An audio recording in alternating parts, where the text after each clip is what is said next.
Europe 1, Village Média. Philippe Vandel. Et oui, le Village Média qui ouvre ses fenêtres et qui reçoit Bernard Lavillardière.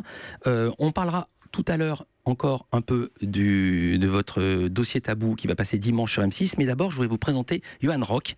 Bonjour tout le monde. Bonjour Johan. Ce qu'il voit à la télé, ce type-là l'applique à sa propre vie et indirectement, vous lui avez permis de se sortir d'une situation délicate. Oui Bernard, vous venez de sauver une famille.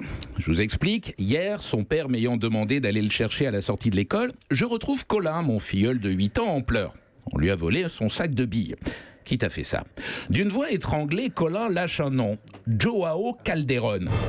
Son nom ne vous dit rien, et pourtant, c'est le gros bonnet de l'entourloupe qui fait régner la terreur en classe de CE2. J'ai 1 heure pour récupérer les billes et le sourire de mon filleul. Bernard, je me reconnais en vous car moi aussi, sur le terrain, j'aime prendre des risques.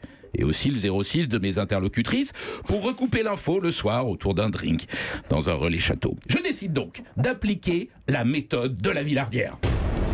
Chaque minute dans le monde, 3000 billes sont volées. Bienvenue dans un des coins les plus chauds de la planète, une cour de récré. Vol de goûter savane, trafic de hand spinner ou même blanchiment de DVD de Kev Adams, j'ai infiltré le cartel des voleurs de billes de Neuilly-sur-Seine.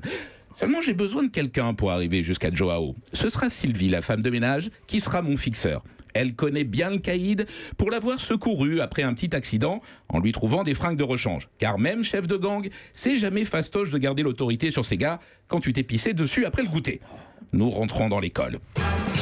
Après avoir traversé la cour de récré, nous voici devant la haie de Sapinette. Derrière, une zone de non-droit, le domaine de Joao. Je salue le maître des lieux qui me fait visiter son domaine, pas peu fier d'exhiber son butin planqué dans les arbustes, ballons, blousons et une collection de sacs de billes. Alors moi, pendant ce temps, vous voyez, je marche à côté du caïd avec l'air du gars à qui on la fait pas. Comme vous, Bernard, la fois où le duc d'Anjou vous faisait visiter son palais au Portugal et que vous avez traversé l'appart en ligne droite, comme un type qui cherche les toilettes mais qu'ose pas demander. Heureusement, pour sauver les apparences, cette fois-là, vous aviez soudainement pilé, ralenti et en claquant des talons au sol, vous aviez demandé au duc « Les parquets, ils sont d'origine ?» Ouais, comme si vous comptiez racheter la baraque dans la foulée. Mais revenons à Joao. Malgré le calme apparent, la tension est palpable. J'ouvre les hostilités. Joao, toi, moi, d'où t'as une moustache en CE2?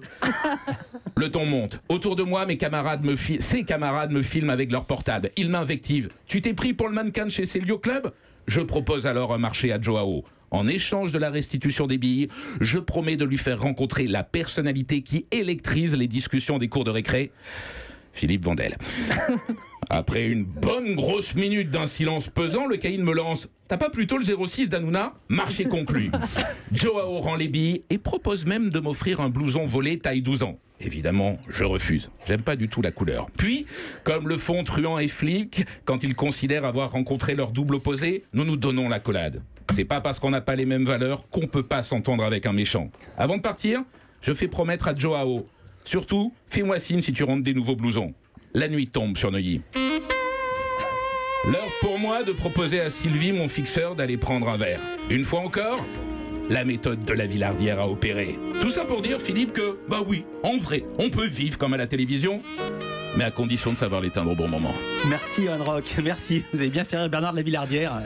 Je vais parler un tout petit peu sérieusement. Non, mais déjà dans les cours de récré, je me comportais comme ça. C'est vrai.